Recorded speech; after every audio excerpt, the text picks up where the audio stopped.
A very good morning, children. How are you? I hope all of you are doing fine and taking good care of yourself. This is your English teacher Sonia Verma from Springfields Public School. We are going to start a new chapter of our grammar book, that is prepositions. So, children, prepositions is a word which shows the relation between a noun or a pronoun and some other word in a sentence. For example, you can see in the first sentence, between on has given the relation between my bed and the dog. The dog is on my bed. In the same manner, in gives the relation between refrigerator and milk. Milk is in the refrigerator. Between 4 o'clock and meeting, what relation is there? It is explained by the word at.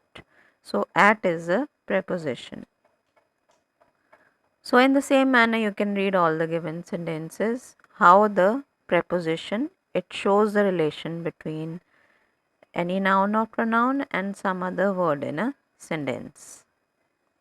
So, in this chapter, we are going to do three types of preposition. One is preposition of time, another is preposition of position or place, and the third is preposition of direction.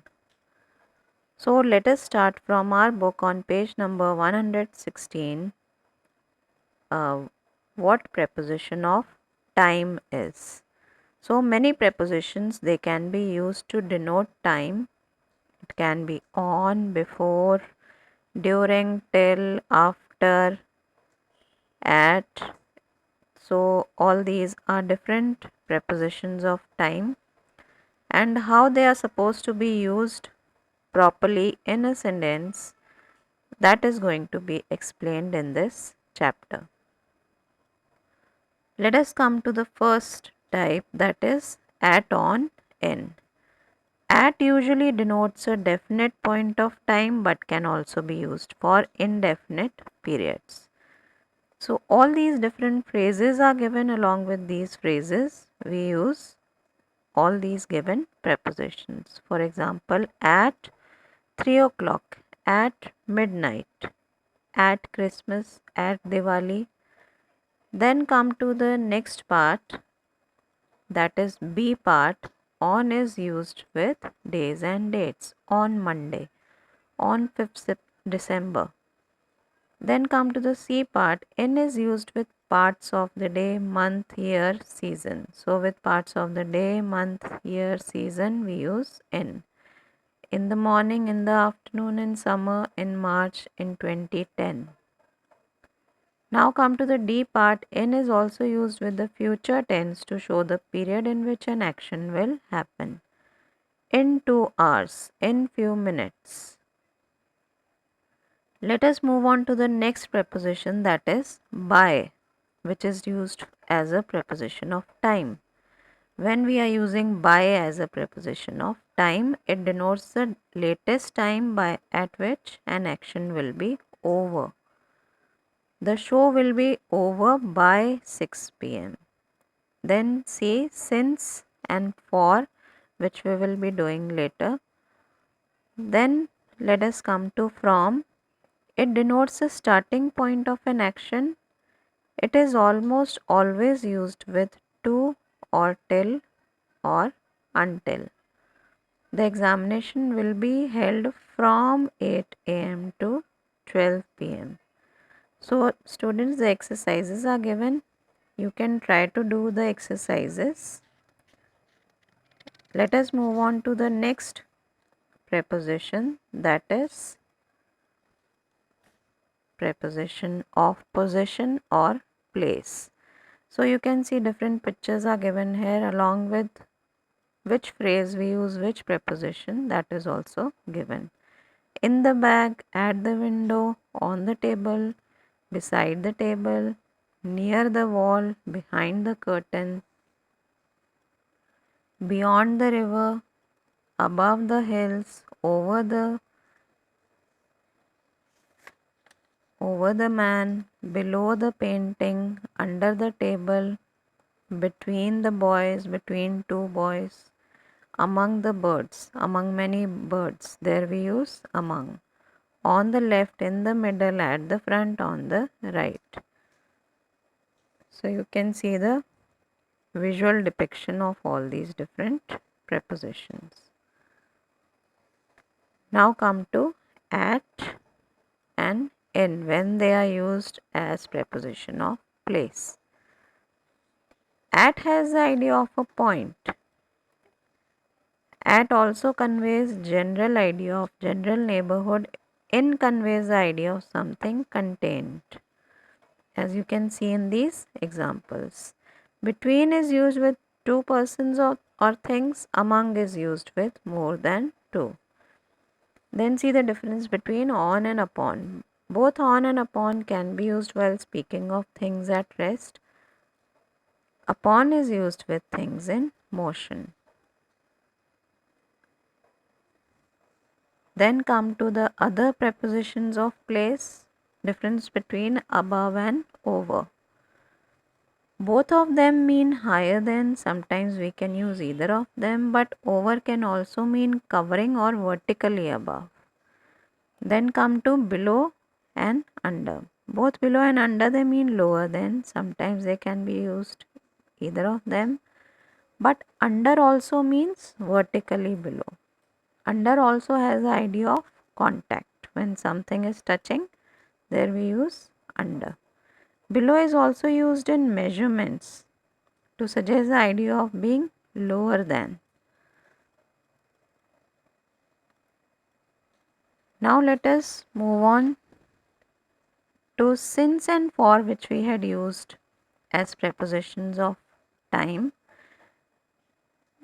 Since is used with the point of time at which an action started. For is used to suggest the period of time for which an action has been going on. So since suggests a point of time, for suggests a period of time. Now let us move back to the third form of preposition, third type of preposition, that is preposition of movement and direction. So prepositions which convey the idea of movement and direction, they are called this kind of preposition. Now let us see. To the school, towards the school, go into the tunnel, come out of the tunnel, pick from the table, move through the forest, fly over the hill's bank, walk along the river, row across, run round the tree, climb down the hill, climb up the hill, fall off the motorcycle. So all these are prepositions of direction and movement, and the visual depiction is also given. Now let us move on to the different prepositions of direction. Towards, when we are moving towards something. So there we use to, towards, into, at, for, against. So all these uses are given of these prepositions. Then move to prepositions of direction from. When we are moving away from something, there we use from, of, out of. So here the different usage is given of these prepositions. Then come to the third point. Other prepositions showing movement are through, over, along, across, round, up, down.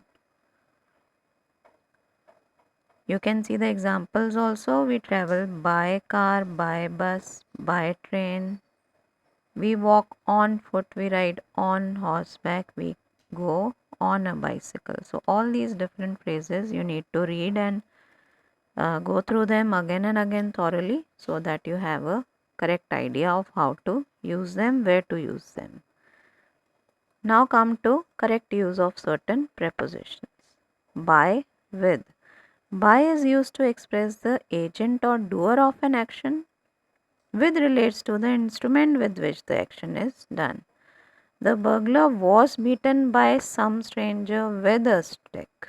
So the doer of the action is there, along with which we have used by, and the instrument also, along with that we have used which.